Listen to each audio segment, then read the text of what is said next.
Kuwait நாட்டில் ஒரு இலங்கை பெண்ணின் 33 ஆண்டு மோசடி அதிகாரிகளால் கண்டுபிடிக்கப்பட்டு பரபரப்பை ஏற்படுத்தியுள்ளதாம். அவர் குவைத் நாட்டு ஆணொருவரை ஏமாற்றி கர்ப்பமாக இருப்பதாக நாடகமாடி சட்டவிரோதமாக குவைத் குடியுரிமை பெற்றாராம். இந்த சம்பவம் குவைத்தின் அடையாள மற்றும் குடியுரிமை அமைப்புகளில் உள்ள பெரும் பலவீனங்களை வெளிப்படுத்தியுள்ளதாம். இனி கதைக்கு வருவோம். கோஸ்டா என்று அடையாளம் காணப்பட்ட அந்த இலங்கை பெண் 1992ஆம் ஆண்டு வீட்டு வேலைக்காக குவைத்திற்கு வந்தவராம்.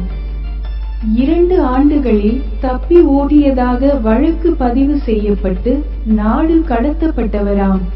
ஆனால் 1996இல் புதிய பெயர் மற்றும் கடவுச்சீட்டுடன் மீண்டும் குவைத் நுழைந்தாராம்.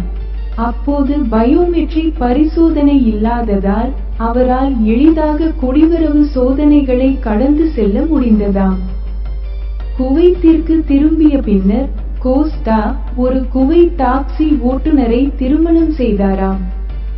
குவைத் தேசிய குடியுரிமை சட்டத்தில் 8வது பிரிவின்படி ஒரு வெளிநாட்டு பெண் குவைத் ஆணை திருமணம் செய்து அவருக்கு குழந்தை பெற்றால் குடியுரிமைக்கு விண்ணப்பிக்கலாம் என்பதால் இந்த சட்டத்தை பயன்படுத்தி கோஸ்டா தனது மோசடியை தொடங்கினாராம். கோஸ்டா தான் கர்ப்பமாக இருப்பதாக கணவரை நம்ப வைத்தாராம். பின்னர் மற்றொரு இலங்கை பெண்ணின் குழந்தையை தனது அடையாள அட்டையை பயன்படுத்தி தன் குழந்தையாக குவைத் மருத்துவமனையில் பதிவு செய்தாராம். அந்த குழந்தை கோஸ்டாவின் மற்றும் அவரது கணவரின் மகளாக பதிவு செய்யப்பட்டதாம். 2000ஆம் ஆண்டு தனது திருமணம் மற்றும் தாய்மை என்ற பொய்யை அடிப்படையாக வைத்து கோஸ்டா விண்ணப்பித்து குவைத் குடியுரிமையை பெற்றுக்கொண்டாராம். அதன் பின் கோஸ்டா 2008இல் ஏற்பட்ட பிரச்சினைகளால் தனது கணவரை விவாகரத்து செய்தாராம்.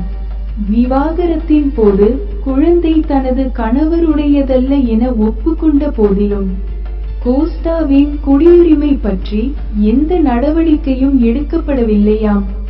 ஆனாலும் 2021இல் கோஸ்டாவின் முன்னாள் கணவர் முறையாக புகார் அளித்ததைத் தொடர்ந்து குற்ற புலனாய்வு துறை விசாரணைகளை தொடங்கியதாம்.